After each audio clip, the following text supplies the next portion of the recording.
오늘 본문의 말씀은 이제 하나님께서 이스라엘 백성들에게 어떠한 저주를 내리기 시작하시느냐, 바로 가뭄의 저주를 내리기 시작하신다는 것을 볼 수가 있습니다. 구약에서 언급되는 이 가뭄은 예로부터 이스라엘 백성들의 죄악에 대한 하나님의 징벌로 여겨졌습니다. 왜냐? 신명기 28장에 이 순종하는 자와 불순종하는 자에 대한 그 심판에 대하여서 하나님이 가뭄을 또 이제 불순종하는 자들에게 내리신다는 것을 신명기 28장으로부터 볼 수가 있는데, 이 신명기 28장 특히 22절에서 23절 말씀을 보시게 되면은 가뭄에 대해서 이렇게 말씀하십니다. 하늘은 너희의 하늘은 노시 될 것이고 땅은 철이 되고, 또 하나님께서는 비 대신 티끌이 뭐죠? 먼지죠. 또 모래로 이스라엘을 심판할 것이다 라는 이 가뭄의 저주가 기록되어 있습니다. 이처럼 하나님께서는 이 불순종하는 자들에게 내리시는 저주를 우리가 가뭄, 기근 이러한 것으로 또 해석해 볼 수가 있습니다. 그래서 이 성경의 몇 군데의 말씀에 이스라엘 백성들이 받았던 이 가뭄에 대하여서 기록한 말씀이 몇 군데 있는데, 잠깐 보시자면은 사무엘하 21장에서 다윗 시대에 이제 기브온 족속을 무고하게 죽인 일로 하나님이 그 당시 가뭄을 내리셨어요. 그것을 벌하시려고. 열왕기상 17장에서도 아합 왕이 바알을 숭배할 때에 그때 어떻게 됐죠? 비가 내리지 않았죠. 또 학개서 1장을 보시면은 이스라엘 백성들이 포로로 이제 나중에 끌려가잖아요. 바벨론에 끌려갔다 돌아와서도 가뭄이 있었어요. 왜? 성전을 재건하는 데 있어서 성전 재건하는 그것에 이스라엘 백성들이 태만해서 하나님이 그때 하늘의 비와 땅의 열매를 막으셨다라는 이 가뭄의 저주가 있었다라는 것을 우리가 또 성경을 통해서 알 수가 있습니다. 이처럼 이러한 이제 가뭄의 시기 때에 이스라엘 백성들이 큰 고통에 이렇게 시달렸는데, 그렇다면 저희들의 상황은 어떨까요? 지금의 상황은 어떨까요? 지금의 상황은 제가 봤을 때는 먹을 것은 너무나도 넘쳐나는 것 같아요. 그렇죠? 오히려 가뭄보다는 살이 쪄서 문제죠. 그렇죠?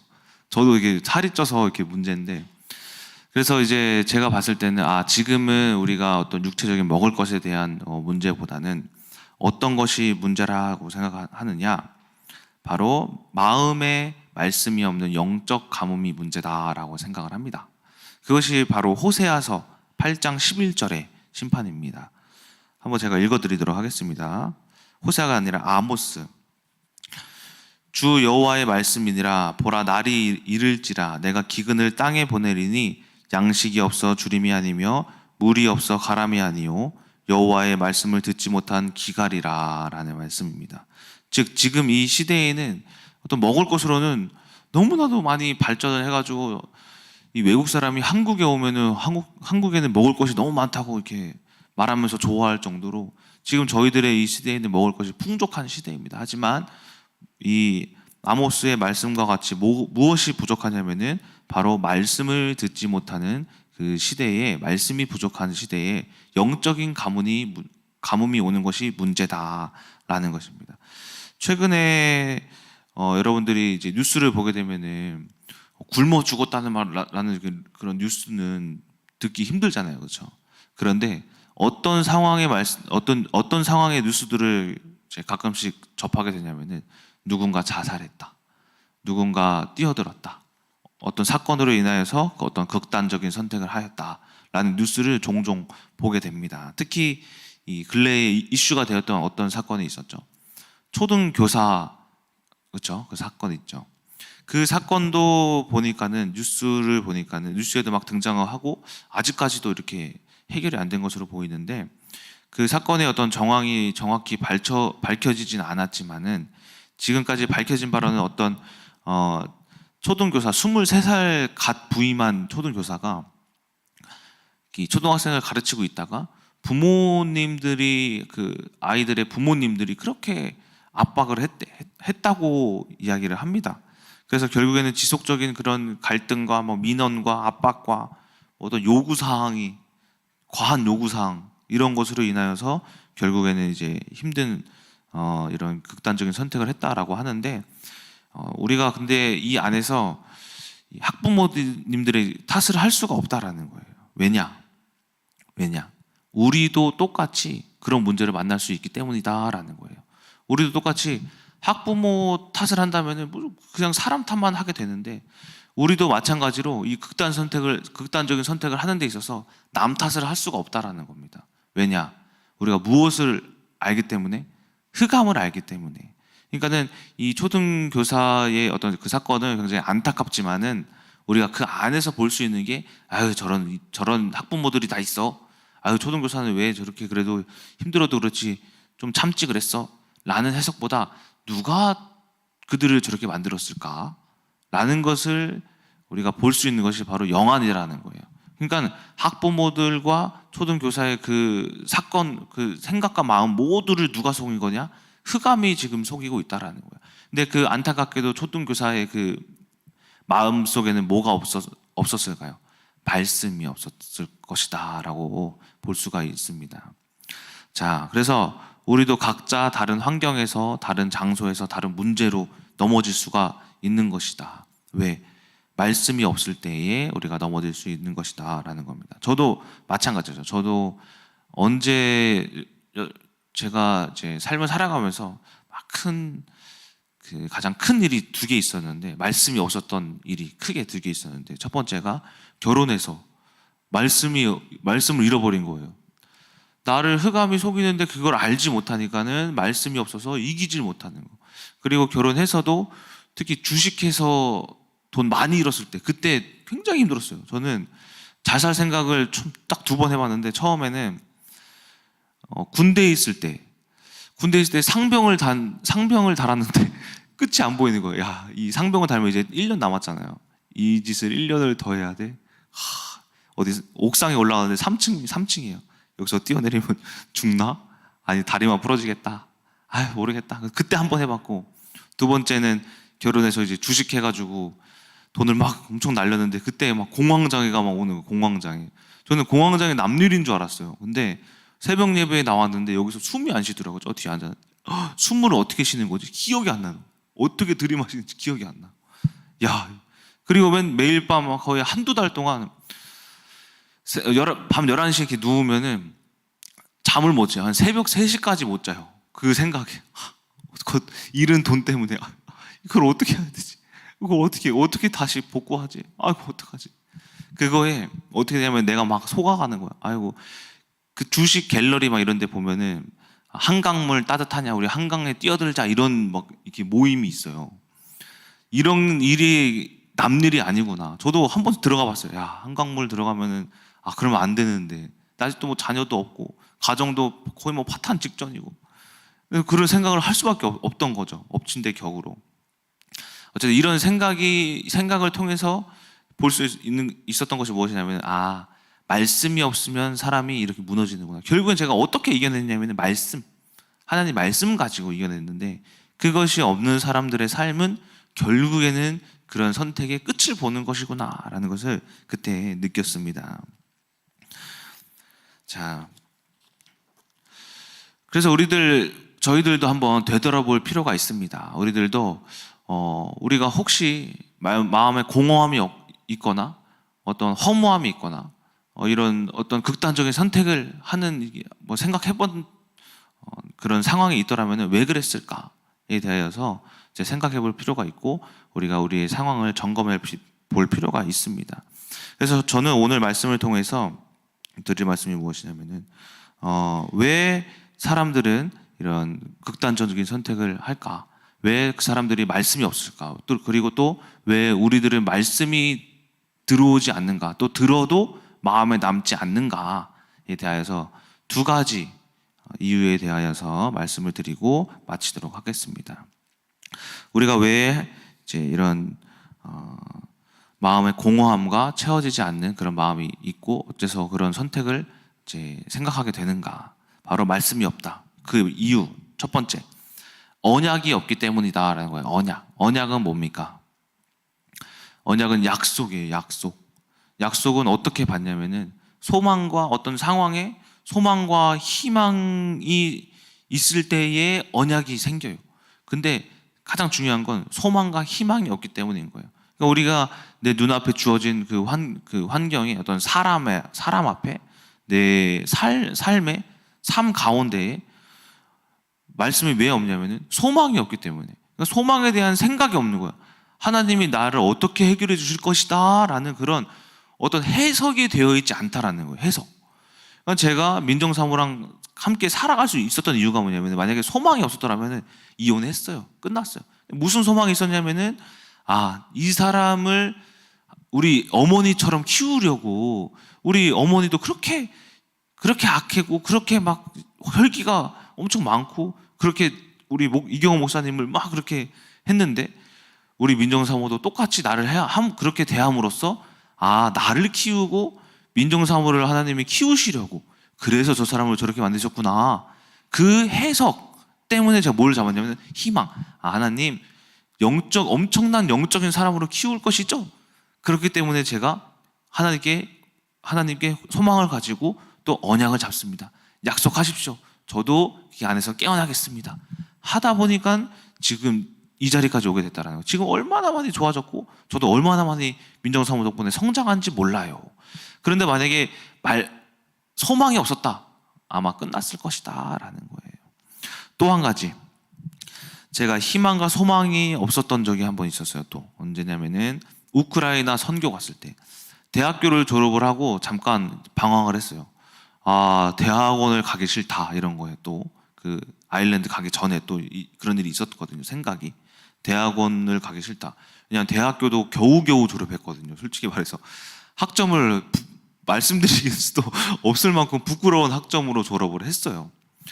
그런데 또 공부를 해야 된다라니까 제가 낙심을 한 거예요. 또 공부를 하기가 힘들 것 같은데. 그래서 내가 꿈이 선교사니 어쨌든 대학교를 졸업했으니 그에 따른 길을 가야 하지 않을까? 그래 선교 현장을 한번 경험해 보자 해서 누군가 이제 권유로 인하여서 우크라이나 선교를 가게 됐어요. 가게 돼서 이제 어떻게 선교 현장 어떨까 해서 이제 희망에 찬 마음으로 갔는데, 제가 가서 엄청난 실망을 하고 왔어요. 온 게 아니라 실망을 했어요. 그 자리에서. 왜냐면은 수많은 한국인 선교사님들을 만나는데, 이 우크라이나 안에서 목사님들끼리 다 알아요. 이 사람 누구냐 하면 다 누군지 알아요. 아는데 제가 침례교였는데 여러 선교사님들을 만나는데, 제가 이 선교사님 만나면 저 선교사님 욕하고, 이 선교사님 만나면 여기 욕하고, 셋이 만나면 저기 욕하고, 넷이 만나면 저기 욕하고. 그러니까 선교사님들끼리 저 누구누구 선교사, 저거 저 사람이 글렀어. 누구누구 선교사 저거 교회 지원만 받고 저거 말씀도 이상하게 하고, 저 사람 말씀도 없어. 이런 식으로 서로, 그러니까 열이면은 9명이 그런 식인 거예요. 시기하거나, 누군가 잘 되면 시기하거나 질투하거나 아니면 서로 비방하거나. 제가 그걸 보고 뭔가 점점 그 이야기를 계속 만나는 사람이 종종 선교사님들이다 보니까, 선교사님들이 다 그렇게 하는 얘기를 듣다 보니까는 마음에 무슨 마음이 오냐면은, 선교사 하면 나도 욕 먹겠구나. 나도 선교사 되면은 저 사람한테 욕 먹겠다. 나 선교사 하면 이 사람들이 9명이 나를 욕하겠다. 그 마음에 선교사에 대한 뭐가 사라졌냐면 희망과 소망이 뚝 사라졌어요. 그렇게 몇 달이 지나서 한두 달이 지났단 말이에요. 한두 달 이렇게 지나면서 제가 어느 날에 너무 마음에 무슨 마음이 드냐면 공허함, 허무함이 들어서 사모님한테 전화를 했어요. 어머니, 사실은 제가 이 선교 와서 너무 힘들어요. 선교에 대한 꿈을 이뤘어요. 하기 싫어요. 왜 그러냐 해서 그 얘기를 다 해줬어요. 서로 비방하고 비판하고 시기하고 질투하고, 그냥 선교사란 타이틀 생각만 없으면 그냥 일반 사람이랑 똑같은 거예요. 어떻게 해야 될까요? 네, 사모님 이런 말씀하셨어요. 너 지금 그거 사단이 죄 짓게 만드는 것이다. 무슨 죄예요? 이게 현실인데 죄다. 그 사람들 그 우크라이나 그 가난한 나라지 않냐. 거기서 그 가난한 나라에서 하나님의 말씀을 잡고 갔다라는 것 자체가 네보다 100배 1000배는 뛰어난 사람들이다. 흑암들이 서로를 속이는 거, 그 흑암을 봐야지. 너도 똑같이 그 사람들 지금 욕하는 게 지금 똑같은 사람 된 거다. 제가 그 말을 듣고 그리고 이런 말씀. 너가 하나님과 관계를 회복해라. 그 사람들과 관계 회복하지 말고, 그러면 하나님과 관계 회복하면 평안하지 않느냐. 그 이야기를 듣고 아 맞네. 나도 똑같은 사람을 그 사람들 다 악하게 보고 또 욕하고 있었네. 그럼 제가 나도 저도 모르게 물들어 버려서 선교사에 대한 희망과 소망을 잃어버렸던 거예요. 그래서 하나님, 제가 선교사에 대한 희망과 소망을 잃어버려서 죄송합니다. 근데 이 현실은 어떡합니까? 주님, 제가 어떻게 해야지 하나님에게 다시 꿈과 희망을 붙잡겠습니까? 막 기도하는 순간 무슨 생각이 드냐면은 너가 일단 목사부터 되어야 된다. 목사부터. 그럴 거면은 목사부터 되려면은 뭘 해야 돼요? 대학원에 가야 한다. 이 마음이 팍 온 거예요. 아, 가기 싫었는데. 그러니까 제가 거기서 뭘 붙잡았냐면, 그래, 선교사에 대한 희망을 일단은 잠깐 이제 어딘가에 두고 일단 목사부터 되자. 이 소망과 희망을 잡으니까 갑자기 뭐가 생기냐면은 말씀이 막 들어오기 시작. 허무함과 공허함이 막 사라지더니 아, 그래, 목사가 되려면은 뭘 잘 알아야 돼? 말씀을 잘 알아야 되지. 그때 요한복음을 엄청 팠어요. 그때. 그리고 찬양을 잘해야 돼. 그때 피아노 혼자 독학했어요. 혼자 교회에서 띵가 하는 쳐보면서 유튜브 막 보면서. 그때 하나님이 그렇게 쓰시더라라는 거예요. 자, 그래서 제가 그 우크라이나에서 오자마자 뭘 했냐면은 대학원을 이렇게 들어가서 지금의 자리까지 오게 된 거예요. 자, 이처럼 우리가 허무합니까? 공허합니까? 또 희망이 없습니까? 소망이 없습니까? 말씀이 없습니까? 그 이유가 바로 우리가 언약을 붙잡지 못해서 그렇다라는 거예요. 지금 눈에 보이는 언약이 없다라는 거예요. 어떻게 해야 할지 해석이 되어지지 않는다라는 것입니다. 제가 이런 일도 있었어요. 제가 겪은 일이 아니고 들었던 일인데, 이 작년이었나 그때쯤에 대박 노블랜드 보증금이 계속 올랐어요. 100만 원, 200만 원, 연속으로 한 2번은 올렸던 것 같아요. 3번 올렸어요. 3번. 3번 이렇게 좀 올리고 지금도 또 오른다 그러는데, 그때 교회 카페에 가보면 들리는 이야기가 뭐냐면, 대방 사시는 분들이 야, 여기서 어떻게 사냐, 또 올렸다, 이거 돈 어디서 구하냐, 큰일 났다, 이사 가야겠다, 여기 못 살겠다, 이런 말을 수도 없이 들었어요. 근데 저는 그에 대한 것에 대박 노블랜드 보증금에 대해서 해석을 했잖아요. 소망을 잡았잖아요. 희망. 돈도 없는데 하나님이 해결해 주실 거죠. 여기 살게 하신 이유가 이렇게 돈 부족해서 낙심하라고 살게 하신 거 아니죠? 하나님이 하신 일을 말씀하시기 위해서 살게 하신 거죠? 하나님이 해결해 주실 것이라 믿습니다. 그래서 저는 늘 소망에 찬, 막 희망에 찬 언약을 붙잡고 살아가는데, 누구를 이렇게 어떤 집사님들 누구를 보면은 막 낙심하고 계시는 그 눈빛과 얼굴빛이 보이는 거예요. 근데 그 말을 이제 듣고 나서 아, 저분들도 이제 잘 깨달았으면 좋겠다라는 마음이 있었는데, 한 주, 2주가 지나도 똑같은 말씀을 똑같이 하시더라고요. 아, 아직도 해결이 안 됐다. 아이고 어디로 이사 가야 되냐. 그래서 이사 갈 생각만 계속 하고 계시는 거예요. 그냥 보니까는 이 집에 대한 집이 중요하잖아요. 의식주 중에 중요한 거잖아요. 집에 대한 소망과 희망이 없으니까 이제 언약도 없고, 그거에 대한 어떤 말씀을 들어도 계속 집에 대한 낙심만 계속해서 하고 계시는 거예요. 그 카페에서 사람들과 대화하는 거 가운데에서. 그러니까는 우리가 이 대박 노블랜드 별거 아닌 사건인 것 같지만은 어쨌든 집에 대한 문제가 생기니까 뭐가 사라진 거예요? 소망과 희망. 이 집에 대한 해석이 없으니까. 그러다 보니까 뭐가 들어오지 못해요? 말씀이 들어오지 못하는 것이다 라는 거예요. 자, 이처럼 우리도 점검해 보아야 한다라는 것입니다. 왜 말씀이 들리지 않을까? 왜 우리 마음이 공허할까? 기근이 왔을까? 그것은 우리가 하나님 앞에 소망을 잃었기 때문이다라는 거예요. 우리 청소년들, 우리 고등부, 중등부를 상담을 해보고, 이제 제가 따로 말씀 공부하는 친구들이 몇 명 있는데, 그런 친구들 이야기를 이렇게 들어보면은 뭘 해야 될지 몰라요. 그러면서 그냥 학교 가라니까 그것만 왔다 갔다 하면서 살고 있는 거예요. 지금 당장 너가 어떤 환경에 있는지 아니? 몰라요. 어머니랑 관계는 그렇게 좋지 않아요. 친구와 형제와의 관계는 그냥 말 안 한 지 오래됐어요. 뭐 이런 식의 대화만 있지, 그것에 대한 뭔가에 대한 소망이 없고, 어머니와에 대한 소망이 없고, 학교에 대한 희망이 없고, 미래에 대한 꿈이 없고, 비전이 없다 보니까는 말씀을 들어도 야, 저번 주에 무슨 말씀했지? 모르겠어. 기억이 안 나는데요. 뭔가 남아있지 못하는 거예요. 뭔가 희망이고 꿈이 있으면은 그것을 위해서 우리 말씀을 들으면서 확신에 찰 텐데, 꿈이 없고 희망이 없고 소망이 없고 비전이 없고 언약이 없고 약속이 없으니까 그들 또한 말씀이 없어 무너지고 있더라라는 것입니다. 이처럼 우리 또한 우리가 지금 살고 있는 환경에 꿈과 소망이 혹시 없는지를 잘 점검하셨으면 좋겠습니다. 출애굽기 2장의 이스라엘 백성도 이제 하나님께서 어떻게 해서 그들을 출애굽하기 정하셨냐면은 2장에 보시게 되면 이스라엘 백성들이 주여 우리를 구원하여 주시옵소서라는 부르짖는 소망의 기도 소리가 먼저 하나님께 상달되었다고 해요. 그들이 소망 가진 거예요. 이스라엘 백성들이 그 노예살이에 소망, 주님이 구원하실 것이다 라는 그 기도 소리가 상달되었다 하잖아요. 이처럼 우리가 하나님 앞에 소망을 부르짖는 기도 소리가 하나님께 상달되도록 우리가 그 소망을 찾으셔야 한다. 결국에는 하나님이 그때 부르짖었을 때 희망을 가졌을 때 뭐라고 하시냐면 그 다음 말씀에 하나님께서 아브라함과 이삭과 야곱의 언약을 기억하심으로, 그때 뭐 하시냐? 언약을 기억하심으로 모세를 보내시더라라는 것입니다. 자, 이처럼 우리가 하나님 앞에 말씀이 없다라고, 말씀이 들어오지 않는다, 우리 마음에 공허하다, 허무하다, 우리가 하나님 앞에 소망을 가졌을 때 하나님이 언약을 주시고 약속하셔서 우리를 이제 꿈과 희망으로 인도하신다라는 것입니다. 말씀이 없는 두 번째 이유는 너무 멀리 보고 있다라는 거예요. 무슨 말이냐? 너무 소망만 보고 있다. 야, 이게 무슨 말이냐?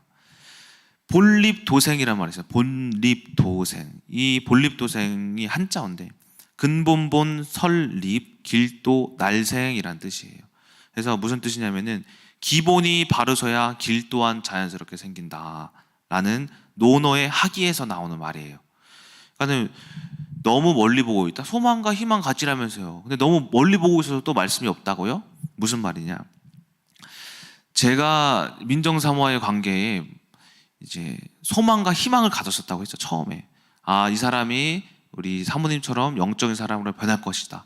그런데 제가 뭘 못했냐면은 너무 멀리만 보고 있고 가까이를 못 봤던 거예요. 무슨 말이냐? 그 사람이 변할 것만 보고 가장 중요한 기본, 이 본립도생, 기본이 그 길을 인도한다라는데 그 기본이 뭐예요? 저에게는 민정사모의 그 당장의 관계 회복. 그 관계 회복이 되어야지 이 민정사모가 변할 텐데, 내 소망으로. 근데 이 기본이 안 되고, 야 인간아, 소망만 하나님 바꿔주시옵소서 하면서 당장의 민정사모의 관계는, 야 인간아, 네가 말씀 없어서 그래, 네가 제대로 기도를 못해서 그래, 너 기도해, 말씀 봐, 야 이런 말씀 있으니까 좀 깨달아, 이렇게 대놓고 던지기만 하고, 말씀을 알고는 있는데 던지기만 해놓고 정작 그리스도의 사랑이 없는 종교인의 말씀과 마냥 말씀만 던져놓고 정작 민정사모의 관계에서는 제가 그리스도의 본이 되지 못한 게, 그것이 너무 멀리만 보고 있다라는 거예요. 그래서 이 본립도생은 사람이 무엇을 하려고 할 때 가장 처음에 갖춰야 할 것을 뭐라고 하냐면은 기본. 우리가 책을 읽으려면은 먼저 기역, 니은, 디귿, 아야, 어여, 이걸 알아야지만 이게 가구나, 이게 각이구나, 이게 나구나, 이게 난이구나 알잖아요. 뛰려면은 걷는 것부터 해야 되고, 또 걸으려면은 뭐 해야 돼요? 먼저 일어서는 것부터 하는 거. 그래서 뛰려면은 가장 기본이 먼저 아기가 일어서야지 걷고 그 다음에 뛰죠. 먼저 아기가 일어서지도 못하는데 뛰었으면 좋겠다. 이 본립도생하지 못한 거예요. 뛰었으면 좋겠다. 일어서지도 못하는데, 그죠? 자, 이처럼 이 본립도생은 그 기본을 해야지만 점차 차근차근 기본에 충실했을 때 가는 길이 보여진다라는 겁니다. 저희들도 마찬가지예요. 저희들도 소망과 희망을 붙잡았으면은 이제 그 소망과 희망을 가지고 뭐 해야 되냐? 무슨 말이냐? 우리가 지금 처해 있는 지금 환경에, 그러니까 우리가 마주하는 그 사람들 앞에, 우리가 환경 앞에, 그 학교, 가정 앞에 우리가 본립도생해야 된다. 가장 그 사람 앞에 먼저 잘해야 된다. 그 환경 앞에 먼저 순종해야 된다라는 말입니다. 자녀라는 소망도 저 마찬가지였어요. 자녀라는 것도 소망과 결혼을 딱 했어요. 근데 무슨 희망이 드냐면, 제가 아기를 되게 좋아하잖아요. 나에게도 드디어 이제 하나님이 자녀의 어떤 언약을 주시려나, 막 기대에 막 부풀고 자녀만 바라봤어요. 자녀를 위해서 헌금하고 자녀를 위해 기도. 근데 제가 기본이 안 되는 거. 어떤 기본이 안 되었을까? 마음의 기본, 하나님 앞에 자녀만 바라본 기본, 마음, 가장 먼저 해야 할 가정의 민정사모와의 관계가 그 기본이었지만 그 관계가 계속 무너지니까 자녀도 안 생겨. 소망만 바라봐. 소망만. 저 멀리 소망만 있고 당장의 삶은 지옥 같은 거예요. 하나님과의 관계, 민정사모와의 관계, 모든 가장 기본적인 가정에서의 그 기본을 하지 못했으니 하나님이 자녀를 주시지 못하는 것이다 라는 겁니다. 그러니까 아무리 노력을 하고 아무리 기도하고 헌금도 그렇게 했어요. 헌금을 해도 왜 안 되지? 왜 응답이 없지? 소망 하나님이 주시면 소망을 이루신다고 하시잖아요. 왜 안 될까요? 정작에 내 눈앞에 있는 게 잘못되었습니다. 그 기본이 되어 있지 않으니까 하나님께서 그 길을 보여주시지 않는 것이다 라는 겁니다. 이스라엘 백성들도 마찬가지예요. 이스라엘 백성들도 하나님이 출애굽하시고 그리고 가나안에 대한 소망과 희망을 주셨죠. 언약을 주셨죠. 근데 하나님이 바로 가나안으로 보내지 않으셨어요. 왜냐? 광야를 거쳐 지나갔어요. 왜 그랬을까요? 하나님이 이스라엘의 기본을 보시기 위해서, 광야가 바로 이스라엘의 기본이었던 거예요. 하나님이 광야 생활에서의 기본이 된 사람들만 가서 어떻게 하셨습니까? 가나안으로 보내셨단 말이에요. 그러니까는 우리가 하나님 너무 멀리만 보고 있지 않은가? 가나안만 보고 가고 있지 않은가? 가나안만 보고 가면서 정작 광야 생활 가운데에서는 다 넘어지고 불순종하고 서로 욕하고 있지는 않은가를 바라보셔야 한다라는 거. 때문에 가나안만 바라보고 가다 보니까는 무슨 일이 발생하냐면은 점점 희망이 도달할 수 없는 걸 가나안에 대한 소망과 희망을 받았는데 도달할 수가 없는 거예요. 그러다 보니까 마음에 점점 어떻게 되냐면은 말씀을 들어도 채워지지 않아도 공허함이 다시 들어오게 되는 게 그것이 본립도생하지 못한 문제다라는 거예요. 저도 마찬가지였거든요. 자녀가 없다 보니까 계속 하다 보니까는 자녀를 위해서 기도했는데 기도를 해도 안 돼. 헌금해도 안 돼. 설교로 그렇게 예배를 승리했는데 예배 드려도 안 돼. 뭐지? 점점 말씀을 잃어가더라고요. 저도 하나님 말씀이 안 들어옵니다.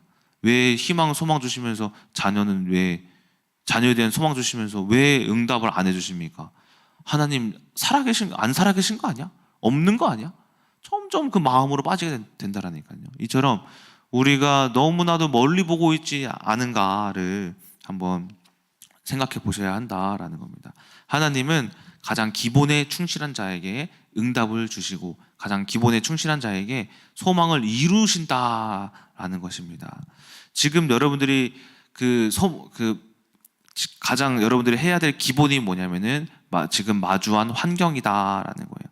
지금의 남편, 지금의 아내, 지금의 자녀들, 또 지금의 학교, 또 지금의 환경에 우리가 순종하는 것이 하나님이 보시는 기본이다라는 것입니다. 우리가 가정이 변화될 언약을 붙잡았다, 아내가 변화될 언약을 붙잡았다, 남편이 변화될 언약을 붙잡았다라면은 그 남편 앞에, 아내 앞에, 자녀 앞에 그리스도의 본의 기본을 여러분들이 보여주셔야 한다라는 것입니다. 결론입니다. 오늘 말씀에서는 하나님께서 이스라엘 백성들에게 가뭄에 대하여서 이야기를 합니다. 당시에는 실제적인 어떤 가뭄으로 저주를 내리셨지만 지금은 마음의 공허함으로 우리가 마음의 영적인 가뭄을 맞이할 수도 있다라는 것입니다. 그것은 결국에는 우리가 흑암의 통로가 되어서 말씀이 없으므로 극단적인 선택을 하고 또 최후의 발악을 함으로써 어쨌든 우리가 사망의 길로 이끌려 가는 길로 이제 번지게 됩니다. 그래서 우리가 이 아모스 8장의 말씀처럼 이 지금의 세대는 바로 어떤 먹을 것이 없어서 주림도 아닌 말씀이 없는 그 기가림을 우리가 기억하시면서 말씀을 회복해야 하는데 말씀이 없는 이유가 무엇이냐면 첫 번째, 언약이 없어서 우리가 말씀이 들어오지 않는 것이다 라는 것을 기억하시고, 두 번째, 언약과 소망이 있어도 너무 그것만 보고 있진 않은가. 우리가 하나님이 언약을 이루시는 방법은 내 눈앞에 마주한 환경에 승리하는 것이다 라는 것을 잘 기억하시면서 오늘 하루도 여러분들의 눈앞에 있는 환경에 순종하고 승리하여 열매를 맺는 우리 큰나무교회 성도님들 되시길 주님의 이름으로 소망합니다. 아멘. 기도하고 마치겠습니다. 사랑의 하나님, 이런 하나님 주님 이스라엘 백성들에게 가뭄을 허락하심은 그들의 불순종 때문이었습니다. 우리 또한 이 영적인 가문, 즉 말씀이 없고 공허하고 아무리 예배에 나오고 기도하고 아버지 헌금을 드려도 우리 마음의 공허함과 허무함이 사라지지 않는 이유는 말씀이 없어서입니다. 그 이유는 첫 번째, 하나님 앞에 언약을 붙잡지 못해서입니다. 우리가 우리 큰나무교회 성도님들에게 소망과 희망과 언약을 아버지 하나님 주셔서 우리가 하나님의 길을 따라 잘 가게 하여 주시옵시고, 또한 너무 그것만 바라보지 않고 또 눈앞에 주어진 환경에 순종하여 그 언약의 길을 붙잡을 아버지 하나님, 우리가 그 성품을 회복할 수 있도록 주께서 인도하여 주시옵소서. 살아계신 예수 그리스도의 이름으로 기도드렸습니다. 아멘.